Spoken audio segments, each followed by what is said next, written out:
Coming up on ATV News. We need to be better represented. Only 1 in 5 of our representatives are women. How these women hope to change that. The Great Salt Lake is drying up. If it continues, we could lose a lot more than water. When it comes to most restaurants, it's location, location, location. But one local joint is getting it done in the back of a gas station. Snow on the mountaintops. Is it going to come down to the valley? I'll show you in our full weather forecast. Aggie football is 1 win away from bowl eligibility. So where can you expect to find them come December? I'll break it down in sports. All that and more, this is ATV News.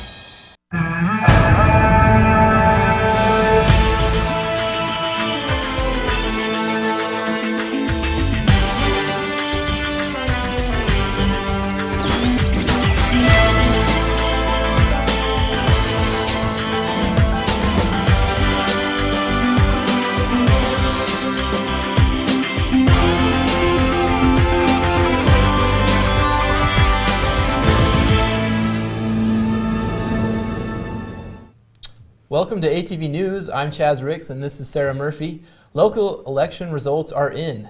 That's right, in the race for Logan City Mayor. In yesterday's elections, she beat out Brian Siemens, winning 58 to 42% of the votes. While in the race for the 2 available Logan City Council seats, Amy Anderson and Jess Bradfield won with 34 and 33% of the vote, respectively. The Logan City Mayor's office says there was a 34% voter turnout, one of the highest they say they've seen in years. As of today, all results are still unofficial until each vote can be counted and verified. To see more results for Smithfield, Nibley, and other cities, check out our Facebook page.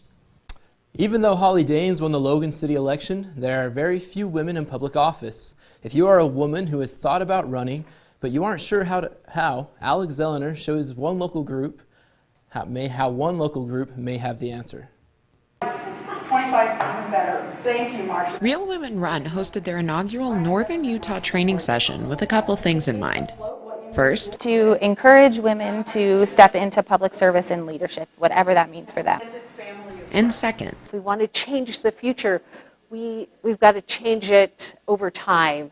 the training saw women from all walks of life, some younger and some older, but Real Women Run says they are seeing an increase in young women at their events. That's one of the biggest upticks we've seen in the past year, I would say, is more younger people getting involved. And I think that's really encouraging to see people getting started early and really thinking about this and figuring out what do I need to do to get there.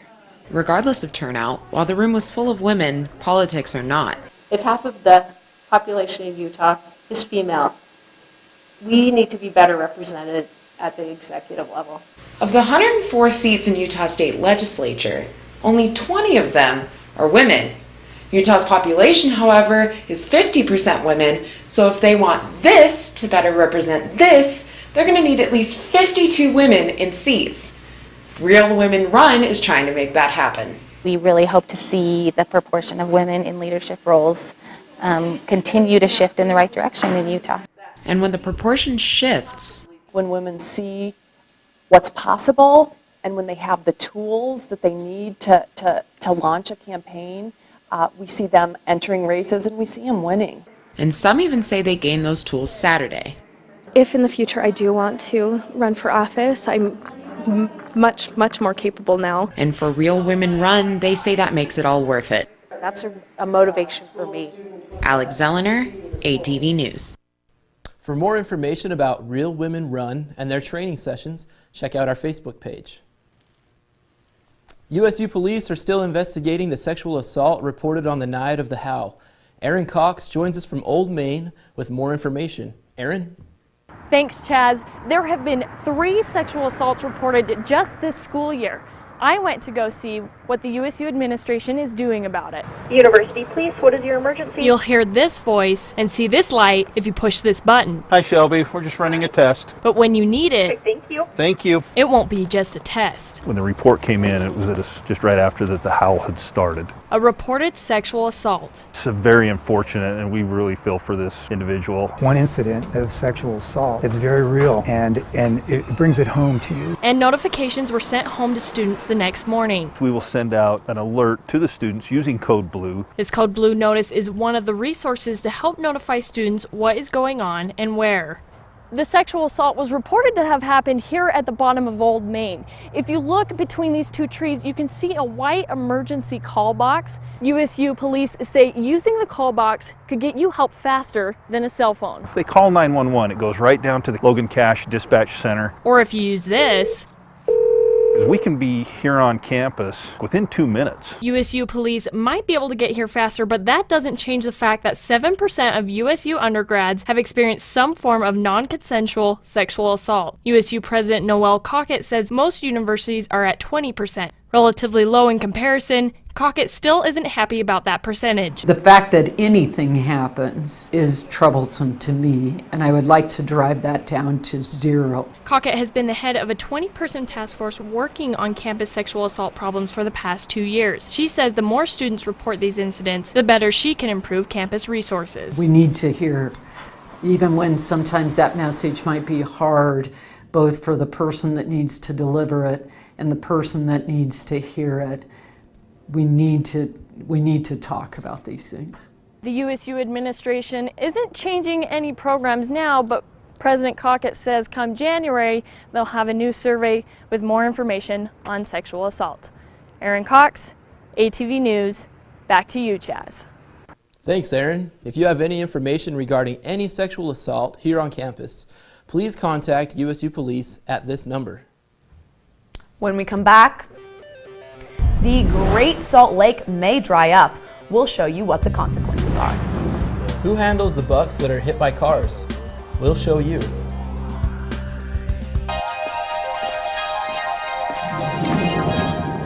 you can say with me, imagine what you'd see if every child had a book to read. 'Cause every kid across the nation deserves a book to read, and we can make it happen right now. No, I don't know what you've been told, but kids with books learn so much more. So the mission is for us to get a book to each and every child. So let's join hands, book people unite, unearth hidden passion. Come on, have a good time. Plant seeds of inspiration to motivate some magic. To change the writing on the wall, writing on the wall. And make a difference. One book can inspire a child. One book can be the first thing that helps to change a life. People unite. Read to a child today and spark a lifetime of ambition.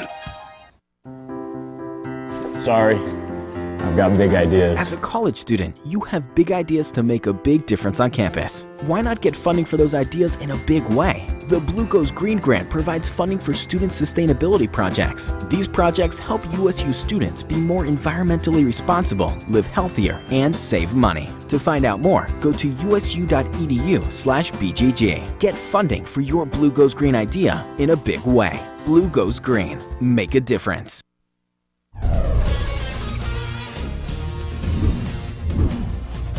If you live here in northern Utah, researchers say the Great Salt Lake has had a big impact on your life.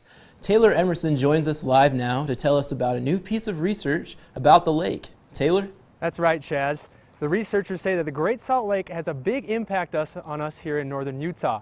It brings in about $1 billion, it affects the snow that falls, and it's a habitat for a lot of birds. But they say it's shrinking.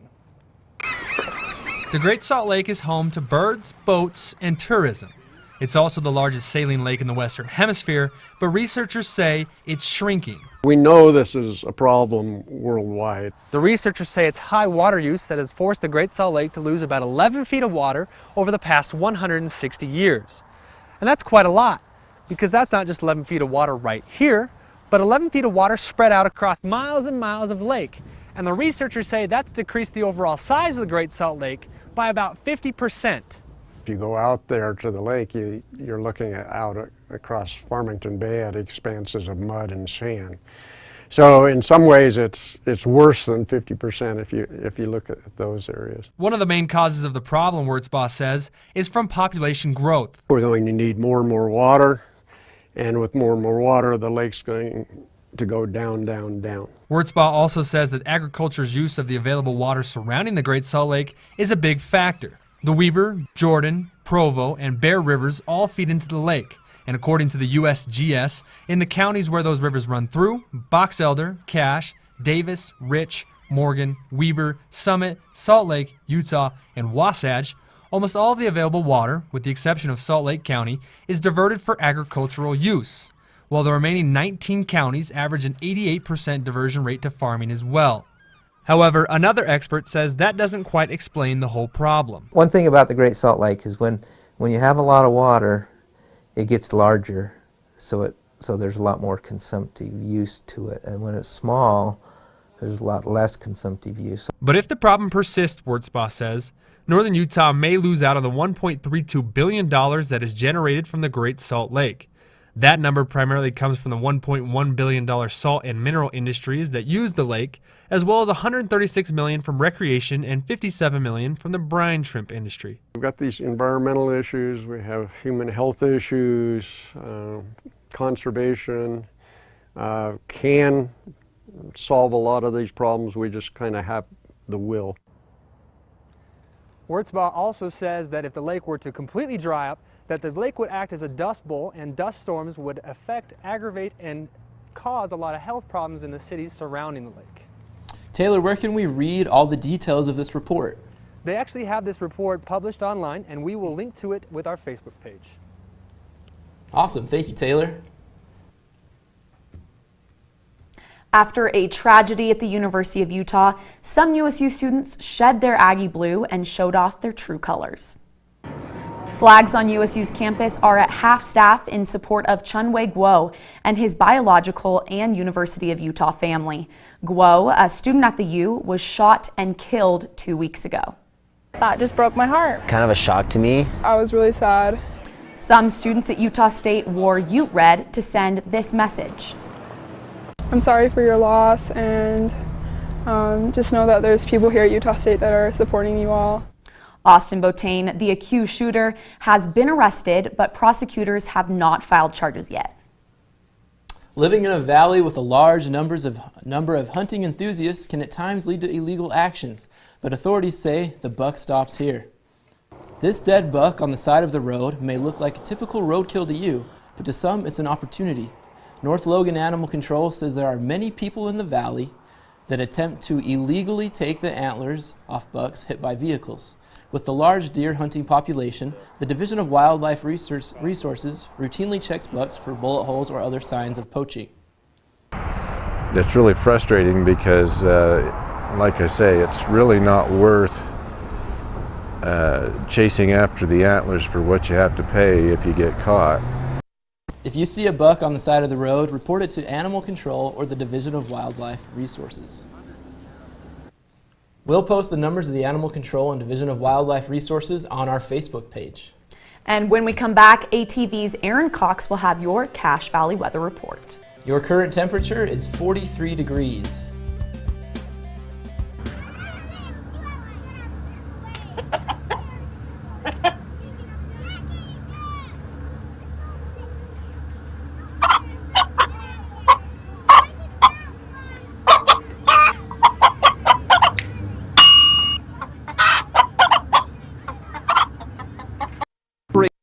From other foods by using different cutting boards. 3,000 Americans will die from food poisoning this year. Keep your family safer. Check your steps at foodsafety.gov.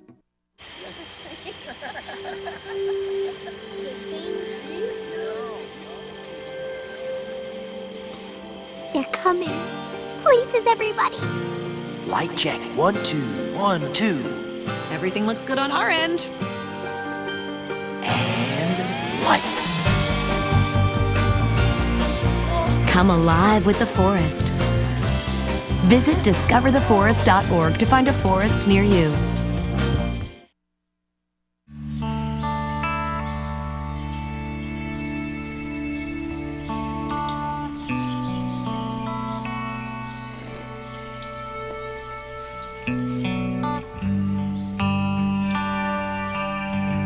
This is the moment I knew. His future had no boundaries. There are some moments only the forest can inspire. Find yours at discovertheforest.org.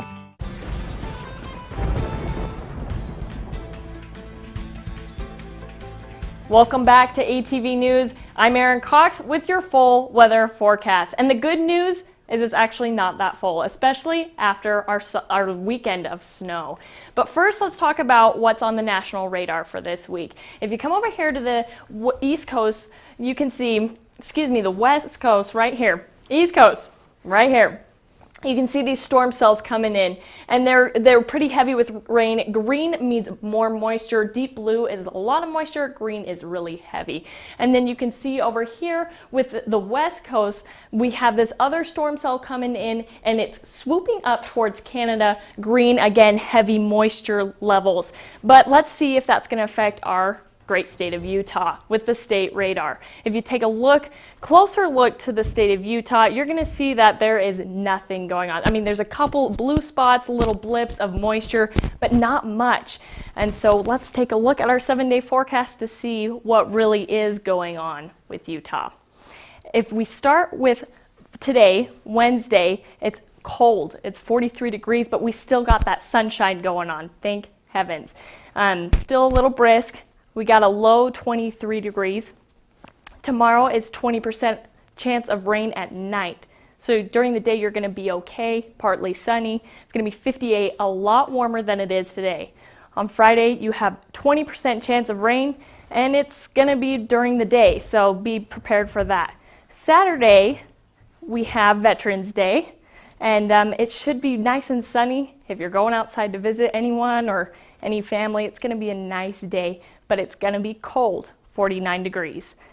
Sunday, we have over here, it's going to be 53 degrees, so it keeps warming up. It's not super cold, but still warm. Sunday, it's going to be partly sunny. The low is going to be 30, so we're still below freezing, and it's cold.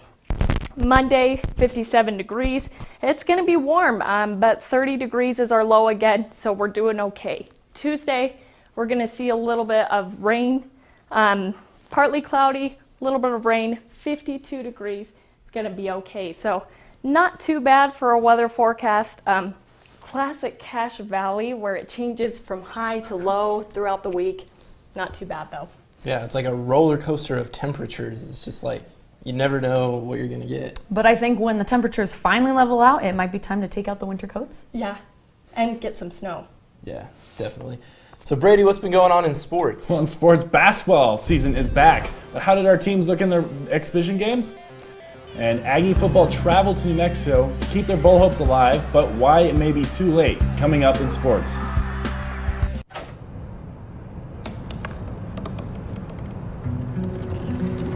They said I couldn't dream. Called me a piece of trash and swore that's all I'd ever be.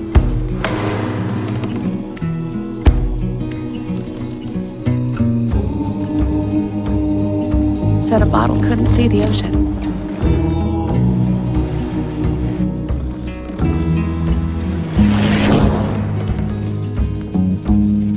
Give up. Go back to the dumpster. But I didn't listen. I made my way.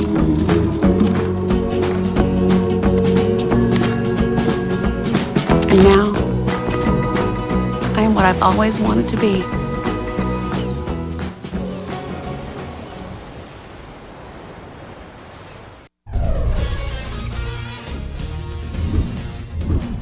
I like the way our guys play. You know, they didn't shy away from any opportunities that they had. You know, they took open shots when they took them. Mountain West Conference Freshman of the Year, Kobe McEwen and the Aggie basketball team tipped off their season against the University of Providence last Friday. Welcome to ATV Sports. I'm Braden Clark. The Aggies scored 98 points in their opener, and nearly half of those points came from beyond the three-point line. New transfer Dwayne Brown pushes this one up to sophomore Sam Merrill, who drains it, kicking out to freshman Brock Miller, nailing this three. McEwen says he wants in on this action and takes this one from the corner and nails it. He wasn't done though. Kobe for three. Brown, with his only three of the game, takes this one in the corner. That's 5. Agent Zero, D'Angelo Isby, takes this one in the corner and puts it to bed. Miller led the Aggies with 3 3-pointers on the night. We aren't done yet though. Brito takes his turn from the top of the key. And then also Brito, in the giving mood, drives and dishes to Abel Porter, who nails it. Crew Ainge says, "Do you want some threes?" And Justin Bean says, "Yes." Yes, I do. And finally, Abel Porter splashes this one home, bringing us to 11 threes. McEwen led all scorers with 17 points in 19 minutes played. The Aggies win this one running away 98-54. We'd like to get 25 to 30 up a night. 26 assists on 31 baskets is the kind of team I think we have. The Aggies open the regular season at Weber State this Friday. The women's team played Saturday as Westminster traveled a few miles north to take on the Aggies. Deja Mason started this one for the Aggies as she forces her way for 2 points. Olivia West throws this one up high for Shannon Duffy, who gets an easy layup. The Aggies get a spark from Jessie Greer as she sits back and jumps the passing lane as she goes coast to coast. Eliza West beats her defender and gets this wide open layup. Rachel Brewster led the Aggies in scoring. She takes this three and nails it and drains this in the corner. She had 15 points on the night. The Aggies win this one easily, 72-55. We're saying we got a lot of returning experience. We're still basically sophomores and a couple juniors and freshmen. So I felt as a coach there's a lot of nerves out there. They will travel to UC Irvine on Friday to take on the Anteaters. Good luck, Aggies. So, Chaz, what's your favorite kind of dessert? You know, I like chocolate chip cookies the best. Well, I don't know about you, but I love turnovers, and the New Mexico and Aggie football game had plenty of them. USU quarterback Jordan Love fakes this one and rolls right and whoop, right into the hands of Stanley Barnwell of New Mexico. Quarterback Lamar Jordan takes this one himself and runs it and drops it on the floor.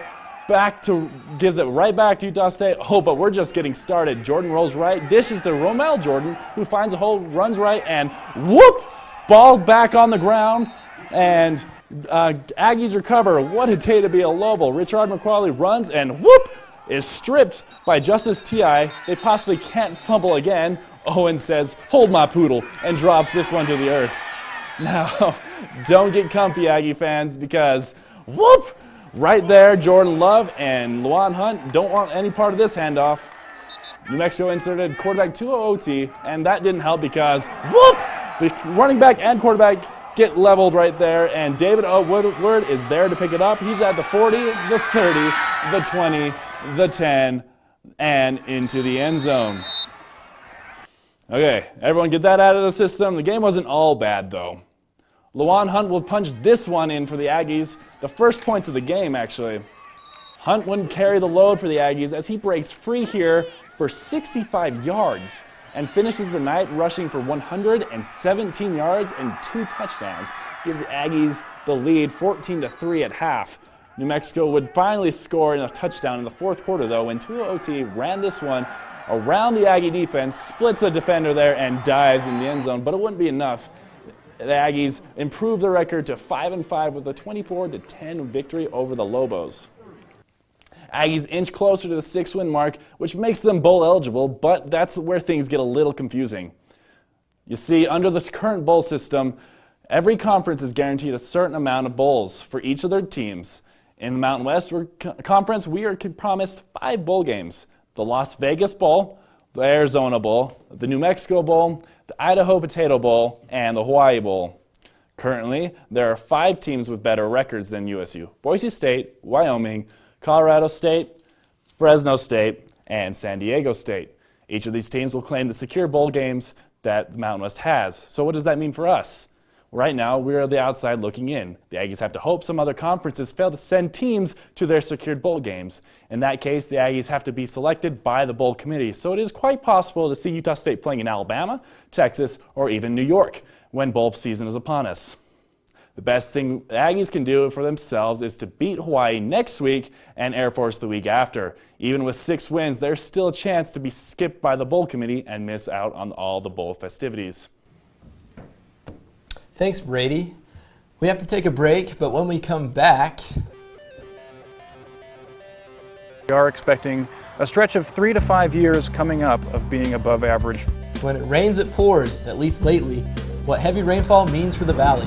And authentic Cajun cooking right here in Logan. We'll show you where.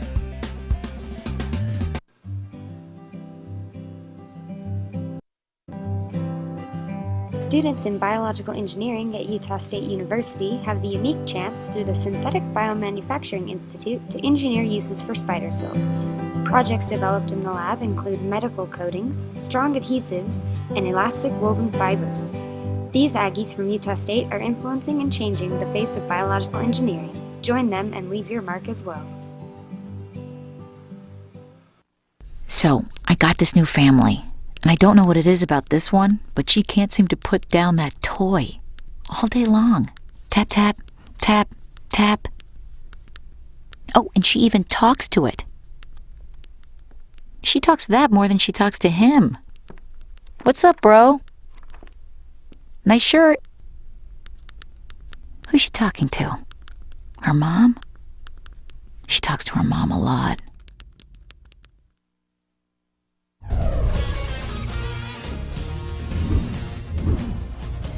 Thanks for sticking around. Now, you might not know that it was the hottest July on record this summer, but it's also been one of the wettest years when it comes to rain and snow. ATV's Brian Petty asked local experts about the rain, the snow, and the changing temperatures and how they impact you. Climatologist John Meyer is here close to the USU Animal Science Farm, where he is checking different types of equipment that record rain and snow. But this year is one of the wettest water years ever recorded. 125 years of record, and this was our 5th wettest one. We had 29 inches of liquid water that precipitated, and our average is 18 inches. The line on this bucket symbolizes the amount of moisture we get on an average year in Cache Valley, and the taller line on this bucket represents the amount of rain and snow we've had this year. And as you can see from the two different sizes of the puddles, the last 12 months versus normal, that's a lot more water. Irrigation specialist Neil Allen says that wet years like the one we have had have different effects on everyone in Cache Valley. There's good and bad, but overall we like wet years just because we need the water. Expectation is for another wet winter with above average temperatures. Will it be as extreme as this last year? We're unsure. Brian Petty, ATV News. Dr. Meyer also said that this excessive moisture is expected to continue for the next 3 to 5 years. Friday was National Sandwich Day, or as one local store called it, National Po' Boy Day. I went to Mamo's to see what makes this restaurant stand out. A lot of people go to this Tesoro gas station to gas up their car. And if you go inside, the smell of Mamo's, a Southern Cajun restaurant, might entice you to fill your stomach as well. Owner of Mamo's, Jason Davis, says restaurants in the back of gas stations are the norm where he's from, and says when he first opened, he didn't know of any better way. I've always been of the mindset people will come to good food. You can pay for ambiance somewhere else, maybe get a fancier light or something like that, but at the end of the day, we don't even own a freezer. Our food is fresh, it's quality. We make everything with the water. Other than sandwiches, Mamo's offers an array of Southern-style foods that aren't common in Utah, like oysters, frog legs, and even an occasional alligator dish. Davis says it took some time to introduce more foreign foods to the menu, but over time, Davis says people have learned to trust his cooking. People found out after about a year, and again, I don't say it to boast, but they say if we were making it, it was good.